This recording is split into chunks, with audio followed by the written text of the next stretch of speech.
Now, Daniel Serwer is a senior fellow at the Middle East Institute. He joins us now live from Washington, D.C. Thank you very much, Daniel, for joining us here on TRT World. Now, nothing substantial has come out of this latest round of talks between the United States and Russia. So tell me, would it be wrong to say that this was just another round of non-productive talks between the two sides?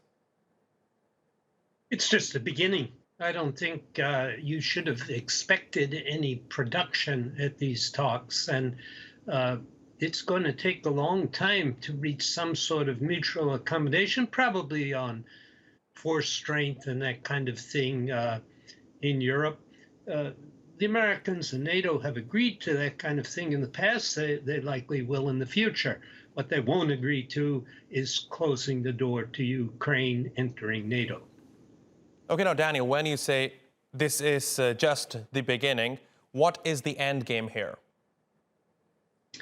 I think the end game is to see, for the Americans at least, is to see the withdrawal of this invasion threat that Russia has mounted. It doesn't make any sense to listen to what the Russians are saying. They don't intend to invade Ukraine when they've assembled 100,000 troops on the border with Ukraine, and it's costing them a good deal to maintain them there.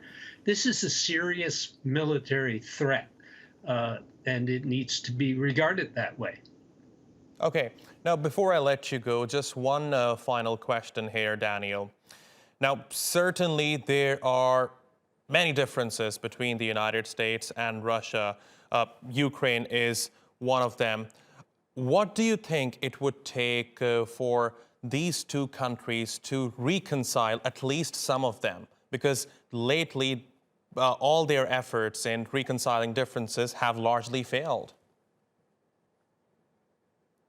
I think it will take a change in attitude on the part of Vladimir Putin. He has laid out a program for his objectives in negotiation with the United States and NATO that's absolutely unacceptable to the United States and NATO, and he knows that.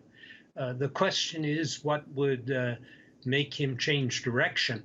And my guess is that the only thing that will make him change direction, or maybe two things it will. One is his own domestic political standing, and the second is military failure. All right, Daniel Serwer, thank you very much for joining us here on TRT World. We really appreciate your taking out the time.